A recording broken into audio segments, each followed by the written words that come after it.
तो पिछले एपिसोड में हमने देखा कि लियांगजी को किंग जाओ ने एक प्रिजन फॉर्मेशन में कैद कर दिया था और वो लियांगजी को बताता है कि इस प्रिजन फॉर्मेशन से बाहर निकलने का कोई तरीका नहीं है, इसलिए अब तुम्हें मेरे सामने अपने घुटने टेकने होंगे। तो ये सुनकर लियांगजी कहता है कि ऐसा कभी नहीं होगा। लियांगजी ने कभी हार मानना सीखा ही नहीं। लियांगजी की ये बात सुनकर किंग जाओ प्रिजन फॉर्मेशन को कंप्रेस करना शुरू कर देते हैं, जिसकी वजह से लियांगजी की सील पर काफी ज्यादा प्रेशर बढ़ जाता है। फेरी फॉक्स लियांगजी से कहती है कि शायद हम सभी अपनी पावर का एक साथ इस्तेमाल करके इस फॉर्मेशन के अंदर होल्ड कर सकते हैं। तो लियांगजी उससे कहता है कि मुझ पर भरोसा रखो, मैं सभी को बचा सकता हूँ। इसके बाद लियांगजी फिर से अपनी यिन यान पावर का इस्तेमाल करता है, जिससे प्रिजन फॉर्मेशन में क्रैक आ जाते हैं। ये देखकर किंग जाओ काफी शॉक होते हैं कि लियांगजी का यिन यान लेवल काफी ज्यादा बढ़ चुका है और तभी लियांगजी अपने एक डार्क मूव का इस्तेमाल करके प्रिजन फॉर्मेशन को पूरी तरह डिस्ट्रॉय कर देता है। पर इससे किंग जाओ को ज्यादा फर्क नहीं पड़ता। वो कहते हैं कि तुमने फॉर्मेशन को तोड़ने में काफी देर कर दी। और ऐसा कहते ही हम देखते हैं कि वहाँ पर एक और पोर्टल ओपन होता है, जिसके अंदर से एक बीस्ट बाहर आता है। बाहर आते ही वो बीस्ट चारों तरफ तबाही करना शुरू कर देता है। ये बीस्ट भी मून बीस्ट की तरह 28 स्टार फॉर्मेशन का एक पावरफुल बीस्ट है,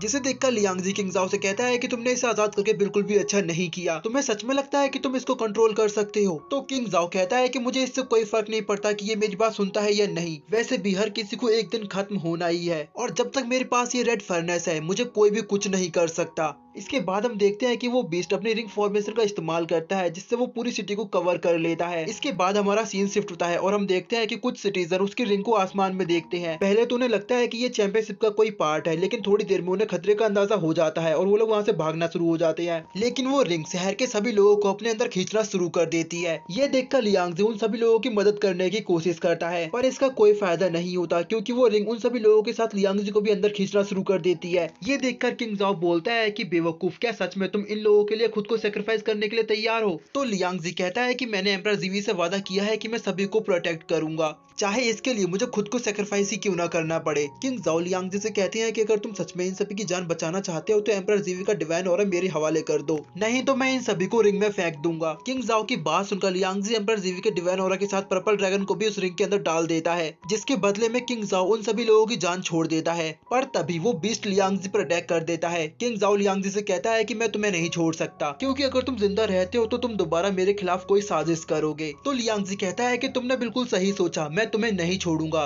भले ही मेरे पास अभी एम्परर जीव का डिवाइन ऑरा नहीं है, लेकिन अभी भी मैं तुम्हें खत्म कर सकता हूँ। लियांगजी की ये बात सुनकर चुयू फान आगे आता है और वो कहता है कि मैंने बिल्कुल सही पर्सन को अपना मास्टर बनाया है। यंग मास्टर ने लोगों की जान बचाने के लिए एम्परर जीवी की ट्रू फायर को सेक्रीफाइस कर दिया। उसकी ये बात सुनकर किंग जाओ को गुस्सा आता है और वो बीस्ट को लियांगजी पर हमला करने के लिए भेज देता है। लियांगजी को खतरे में देखकर सिटी के सभी लोग लियांगजी के लिए गॉड से प्रे करने लगते हैं, जिसके बाद हम देखते हैं कि उनकी बॉडी से काफी प्योर हेवनली ऑरा रिंग की तरफ जाने लगता है, जिसके बाद वो रिंग डिस्ट्रॉय हो जाती है और लियांगजी को उसकी सारी पावर्स वापस मिल जाती हैं। ये देखकर किंग जाओ काफी शॉक हो जाता है। तभी चुयू फान आगे आता है और वो कहता है कि लोगों के प्रति यंग मास्टर का विश्वास उन्हें जीत दिलाने में मदद कर रहा है। इसके बाद लियांगजी अपने पर्पल ड्रैगन के साथ उस बीस्ट पर अपने फुल पोटेंशियल में हमला करता है। लियांगजी के इस हमले से वो बीस्ट काफी इंजर्ड होता है, लेकिन फिर भी वो लियांगजी के साथ दोबारा फाइट करता है। पर इस बार लियांगजी उस बीस्ट को उठाकर पटकता है और तभी आसमान में पर्पल ऑरा चारों ओर फैल जाता है। ऑरा को देखकर कुछ एल्डर कहते हैं कि ये तो एम्परर जीवी का डिवाइन ऑरा है। इस ऑरा का आसमान में होने का मतलब है कि एम्परर जीवी को उनका सक्सेसर मिल चुका है। तभी चुयू फान आगे आता है और वो कहता है कि मुझे पहले ही पता था, यंग मास्टर लियांगजी एम्परर जीवी के सक्सेसर हैं। इसके बाद हम देखते हैं कि लियांगजी उस बीस्ट को इतना मारता है कि वो बीस्ट हिल भी नहीं पाता। ये देखकर किंग जाओ कहता है कि मानो तुम्हारे पास एम्परर जीवी का डिवाइन ऑरा है, पर मेरे पास भी नॉर्थन के डिवाइन सोल्जर्स की पावर है। मैं देखता हूँ कि तुम कितनी देर तक हमारा मुकाबला कर सकते हो। इसके बाद हम देखते हैं कि किंग जाओ अपने रेड फर्नेस का इस्तेमाल करके उस बीस्ट को रिकवर कर देता है, जिसके साथ उसकी पावर्स पहले से ज्यादा इनहेंस हो जाती हैं। और जैसे ही लियांगजी के दोस्त उसको रोकने के उस पर हमला करते हैं तो वो नोटिस करते हैं कि उसकी इंजरी बहुत जल्दी रिकवर हो रही है। उसको देखकर फेरी फॉक्स कहती है कि ये रेड फर्नेस की वजह से खुद को बहुत जल्दी रिकवर कर पा रहा है। और तभी वो बीस्ट लियांगजी के दोस्त पर हमला करता है, पर लियांगजी बीच में आकर उन सभी को बचा लेता है, जिस दौरान लियांगजी भी काफी इंजर्ड हो जाता है। इसके बाद लियांगजी बोलता है कि इसकी पावर्स पहले से बहुत ज्यादा बढ़ चुकी है, मुझे नहीं लगता कि अब हम इसे हरा पाएंगे। ये सुनकर चुयू फान के मास्टर लियांगजी को एम्परर जीवी की एक सीक्रेट टेक्निक देते हैं, जिसको पाकर लियांगजी की पावर्स भी काफी इनहेंस हो जाती है और वो सेलेस्टियल स्टार फॉर्मेशन को क्रिएट कर पाता है। जिसके बाद अब जैसे ही लियांगजी उस बीस्ट पर हमला करता है तो लियांगजी के एक ही हमले में वो बीस्ट ढेर हो जाता है। ये देखकर किंग जाओ दोबारा उस बीस्ट को रिकवर करने की कोशिश करता है, पर इस बार लियांगजी उसके हाथों को बांध देता है। इसके बाद चुयू फान और लियांगजी के दोस्त किंग जाओ के पास आते हैं। चुयू फान किंग जाओ से कहता है कि यंग मास्टर ने तुम्हें हमें सौंप दिया है,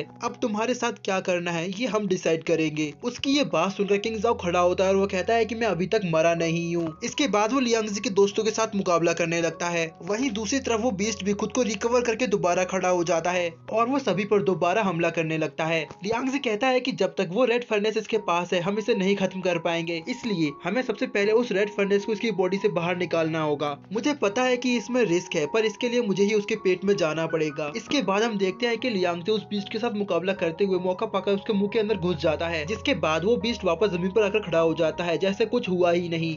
और किंग जाओ भी खुद को लियांगजी की पकड़ से आजाद कर लेता है। ये देखकर लियांगजी के दोस्त उसके लिए काफी ज्यादा परेशान होते हैं। पर इसी के साथ हमारा आज का ये एपिसोड यही खत्म हो जाता है। इसका नेक्स्ट एपिसोड आपको जल्दी मिल जाएगा और इसी के साथ हम एक नई सीरीज और डालने वाले हैं जिसका प्रोटैगनिस्ट बिल्कुल लियांगजी की तरह ओवर पावर होगा। सही से कहें तो लियांगजी से भी काफी ज्यादा पावरफुल होगा। उसके कुछ एपिसोड शायद आपने पहले ही देखे होंगे, पर मैं उसके सारे एपिसोड एक साथ ही अपलोड कर दूंगा। अभी मैं उसकी स्क्रिप्टिंग ही कर रहा हूँ क्योंकि उसकी स्टोरी मुझे थोड़ी कॉम्प्लिकेटेड लग रही है।